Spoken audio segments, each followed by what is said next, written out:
warahmatullahi wabarakatuh. Waalaikumsalam warahmatullahi wabarakatuh. Sebelumnya Bang, izin kami dari Universitas Muhammadiyah Riau ingin mewawancarai Abang sebagai selaku pendakwa Islam tentang mengaji. Jadi kami ada tugas kuliah, mata kuliah Al-Islam 3 di kampus. Kami dari Fakultas Teknik Muhammadiyah Riau. Di sini kami ingin mewawancarai tentang perkembangan dakwah Abang yang telah Abang lalui.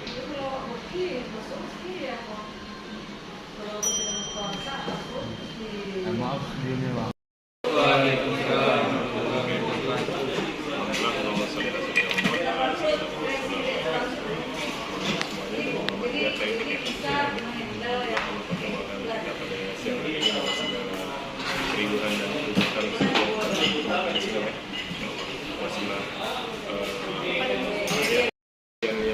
Pelajaran di kampus bisa mempertemuan kita, sehingga selanjutnya terjalin dan kemudian jangka panjangnya banyak hal yang bisa kita kolaborasikan untuk kepentingan banyak orang. Sebelumnya perkenalkan diri saya ini, kemudian aktivitas saya itu sebenarnya banyak ya. Kalau di luar pekerjaan saya itu saya usaha juga, kemudian saya ngurusin beberapa usaha pribadi saya, kemudian saya ngurusin usahanya unit usahanya pondok pesantren, dan saya juga berkecimpung di lembaga sosial ataupun pergerakan. Dan kemudian saya juga ada buat beberapa komunitas. Yang pertama di Panahan sih fokusnya, Panahan, kemudian Panahan berkuda dan di berkuda.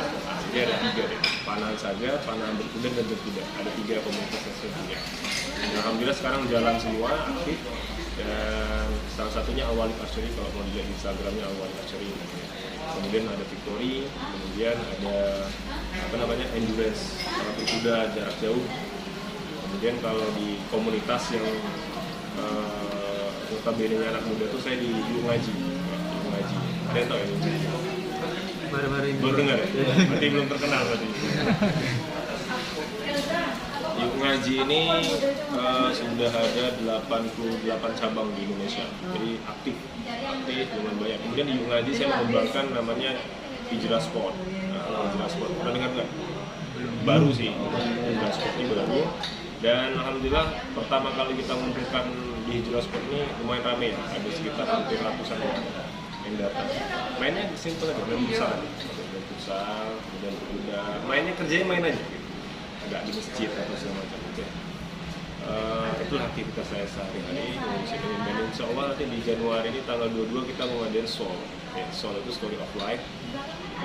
Kajiannya agak anti mainstream ya, enggak ceramah gitu ya, enggak apa. Itu kajian sebenarnya itu. Kita kemas lebih modern, bisa diterima di khalayak umum yang belum tersentuh dakwah, dan kemudian bisa diaplikasikan oleh orang-orang yang sudah berkecimpung di dunia dakwah. Insya Allah tanggal 22 Januari ini di Hotel Jatra, kita ngundang 3 pemateri dari Jakarta. Itu sih simpel dari saya, simpel. Ingin bertanya Bang mengenai tadi pergerakan mengenai Yuk Ngaji Bang. Itu sebetulnya tujuan bentuknya Yuk Ngaji itu apa Bang, dan target orang yang dicari itu seperti kayak orang tua atau anak muda, atau ada seperti orang-orang tua yang buta huruf atau buta Al-Quran atau gimana gitu Bang? Jadi Yuk Ngaji ini kan, yang ngajinya kan bukan hanya mengkaji Al-Quran. Iya, betul Bang.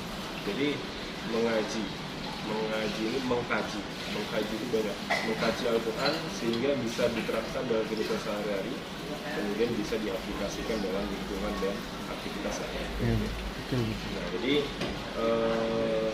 tujuannya yang pastinya bagaimana caranya orang itu bisa lebih dekat lagi dengan Rohnya, dan tahu kampung akhiratnya kan gitu ya. Nah, kemudian segmentasi kita itu lebih ke anak-anak muda.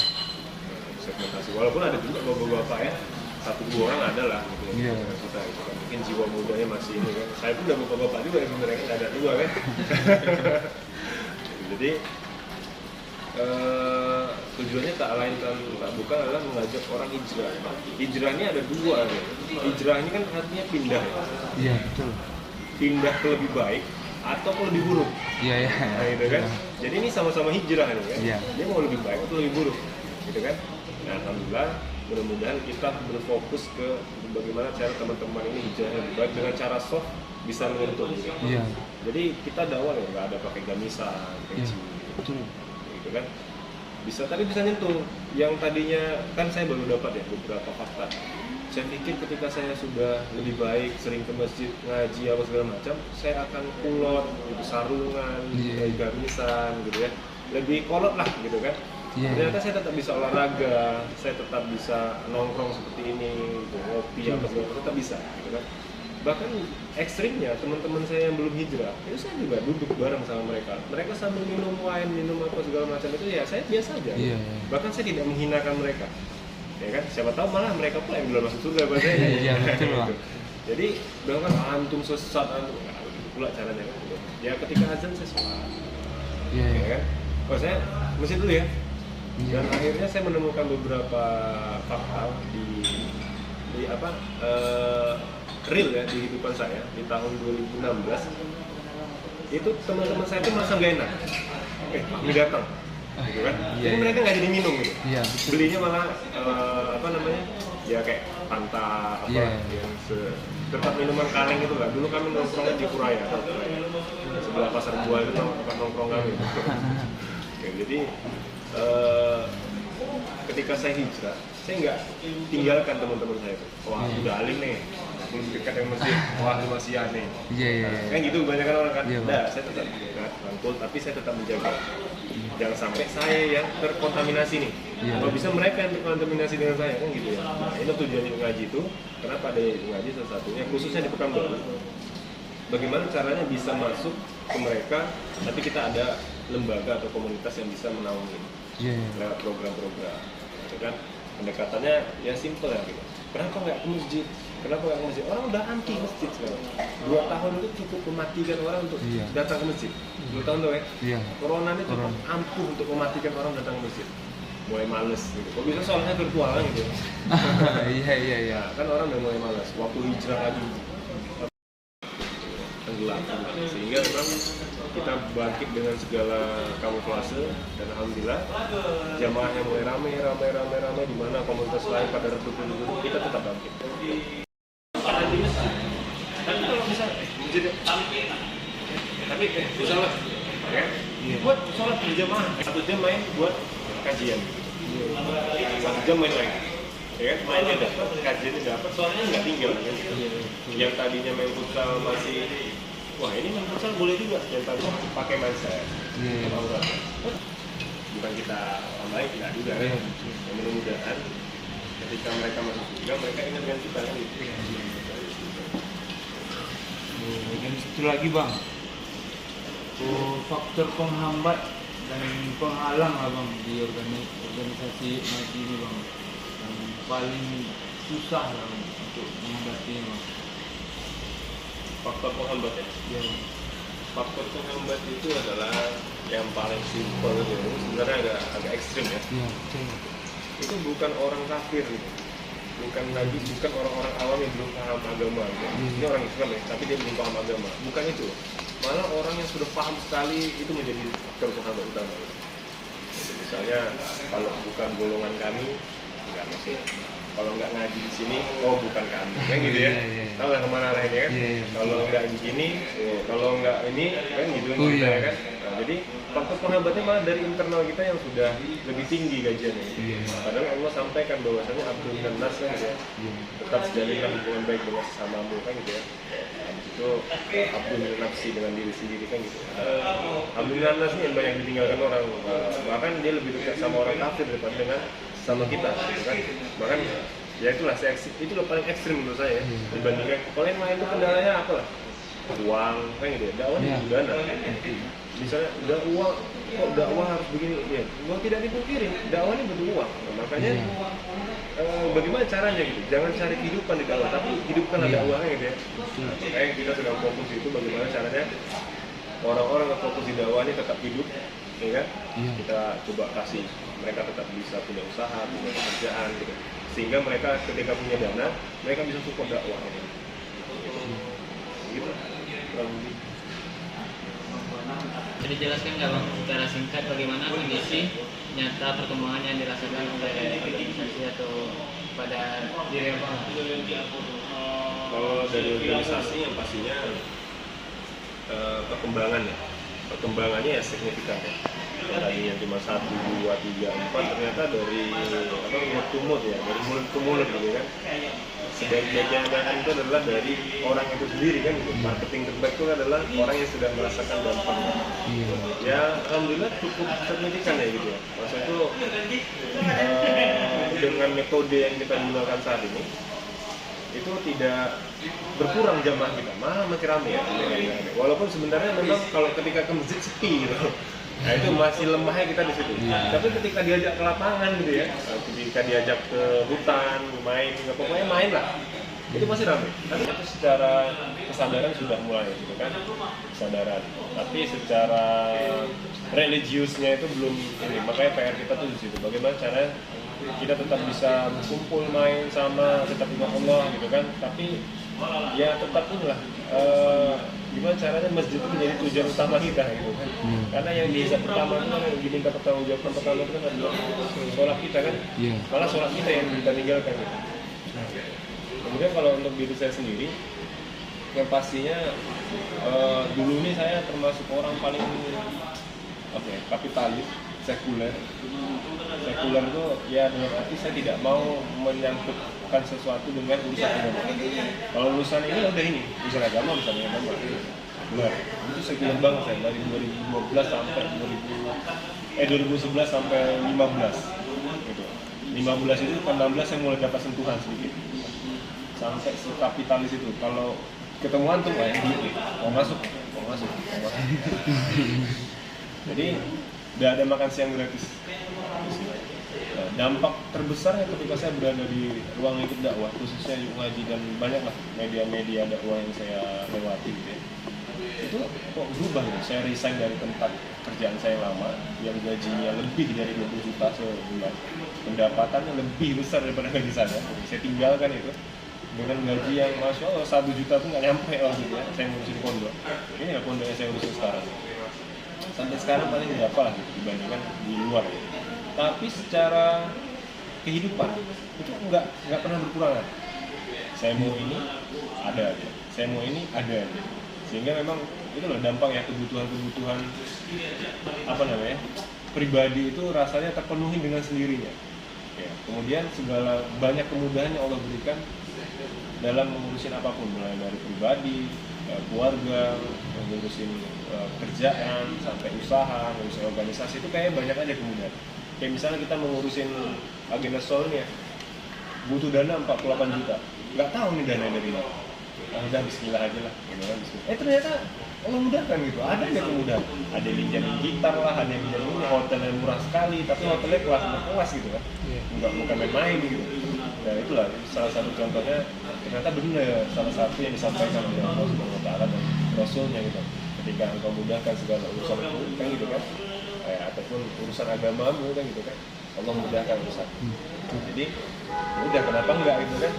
Bahkan Rasulullah sampaikan di sini, barang siapa yang bangun di pagi hari mengingatnya, ya kan, mengingat umatnya, gitu kan, atau umatnya Rasulullah, maka bagian dari umat, kan gitu ya. Udah simpel, 2 kata kunci nih yang saya pegang sampai hari ini. Sehingga memang udahlah dunia ini apa kali lah. Dunia ini udah bercerai. Saya sebut aja saya ke Turki waktu sama kakak. Jadi ini butuh biaya itu minimal 20 sampai 25 juta untuk saya berangkat sampai balik. Menurut saya ini nggak mungkin lah secara hitung-hitungan dunia. Pendapatan saya cuma segini, gitu kan? Uang saya cuma segini, saya harus ngasih makan istri saya, anak saya, rumah saya, gitu kan? Tahu lah kontrakan di situ kan? Kontrakan aku berapa tuh? 15 berapa? Sebulan 1,5. 1,5. Kalau dulu berapa? segitulah ya, 1 juta ya saya. Dia ngontrak ke belakang juga dulu. Nah, di tempat saya itu 1 juta sebulan. Pendapatan saya cuma berapa gitu kan, ya dengan usaha saya. Terus konyolnya saya mau daftar pula untuk pergi event di Turki gitu kan. Dengan konyolnya ya saya cuma bismillah lah gitu kan, bismillah ya, segalanya juga Allah. Ternyata pas 2 minggu mau hari H, saya bantu tiket, saya bantu ini, saya bantu ini, saya bantu ini. Selesai ternyata masa receh kali ternyata uang-uang itu ngomong. Makanya saya mulai dari 2018 perkara dunia nih ya udahlah, sama istri saya pun saya bilang, kalaupun seandainya nih antum butuh sesuatu gitu kan, ini uang terakhir saya udah saya kasih aja. Istri saya tanya, nanti gimana, makannya gimana? Ya udah nanti kalau seandainya nggak ada, kita pinjam. Kalau nggak ada yang mau ngasih, udah kita puasa aja gitu. Puasa Senin Kamis nggak ada juga besok makan, ya udah pas ulang tahun kita selama 1 tahun selesai kan masalah itu. Pertama permasalahan datang mendekatkan diri dengan Allah, orang simpel tuh ya. Oh ya abang ini ngomong sesimpel itu, kan saya udah praktik. Saya udah praktekin gitu. Saya udah praktekin dan ternyata ketika kita lebih dekat sama Allah maka kemudahan itu lebih banyak. Itu sih. Dampak kepada saya itu lebih banyak daripada ke lingkungan tadi. Saya aja di bulan pertama di komunitasnya. Kalau saya nih komunitas ini misalnya kayak saya punya nama ngaji awal, Hijrah Sport, apalagi ya sport apa gitu, Victory, Istiqomah ini dan 6 yang saya ingat aja. Ketika ke-6 ini sudah tidak bermanfaat lagi untuk umat, ini saya ganti. Jadi saya tidak terpaku dengan saya foundernya, saya terkenal, ya kan. Bahkan saya banyak dapat undangan karena saya founder ini, saya bilang saya tidak mau begitu. Kalau mau ya udah duduk kita sharing. Bahkan saya kemarin terakhir yang paling dekat yang paling ingat ya, saya diundang salah satu lembaga cukup terkenal dengan salah satu asatidz yang mungkin antum kenal kalau saya sebutkan gitu kan, sebut saja UAS gitu kan. Dia mengundang saya untuk jadi pemateri. Saya diminta pemateri di lembaganya Ustaz Abdul Somad. Kebayang nggak? Gitu kan? Mimpi apa sih coba ngisi di lembaga Ustaz Abdul Somad gitu?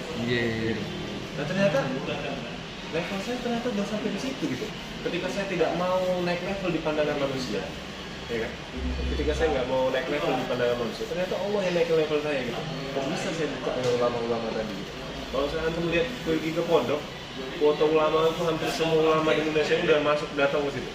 Nah, jadi ternyata saya ketika saya hijrah dengan komitmen yang konsisten, berkaitan dengan orang-orang seperti ini gitu kan, yang orang lain aja mengundang dia susah gitu kan. Ya, jadi harapannya ke depan kalau Sani yang ngaji dan lembaga-lembaga atau komunitas ini tidak bisa bermanfaat untuk umat, kita ganti. Gitu. Dan harapannya sendiri untuk teman-teman yang aktif di pergerakan, di pemuda, aliansi apa segala macam, khususnya mengajak teman-teman komitmen untuk lebih baik. Di zaman Rasulullah kan seperti itu dulu aja kan, ketika Rasulullah tak ada kekhawatiran siapa yang kami harus berjuang. Tak umat kan gitu, umat siapa lagi? Gitu. Tak Ali dan kawan-kawan itu, ternyata siapa? Para imam.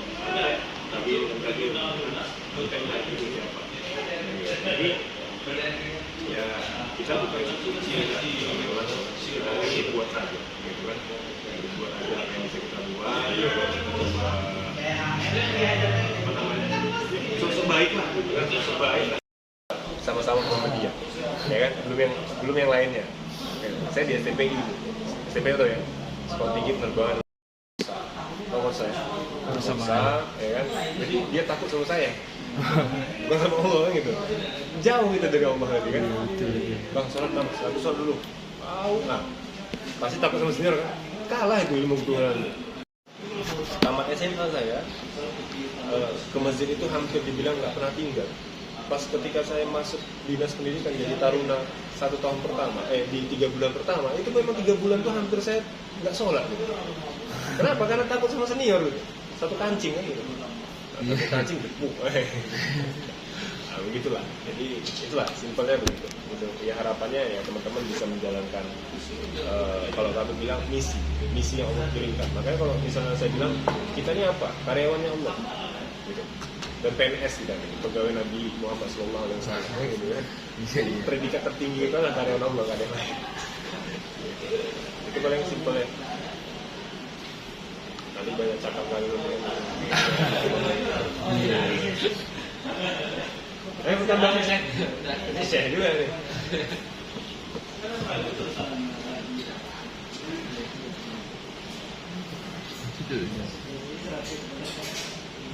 Cukup? Ada lagi? Cukup bang. Untuk pendaftaran masuk jadi apa ini anggotanya Si Koman. yang Yang mana yang mana? Hijrah Squad tuh? Oh iya, spot. Ini kayak Kartu pendaftaran ya. Dengan datang aja di kantor kita. Nanti saya kirim linknya. informasinya dong. Kalau di IG-nya itu banyak juga di IG. Atau kita saling kontak IG lah ya. Boleh bang. Boleh ya.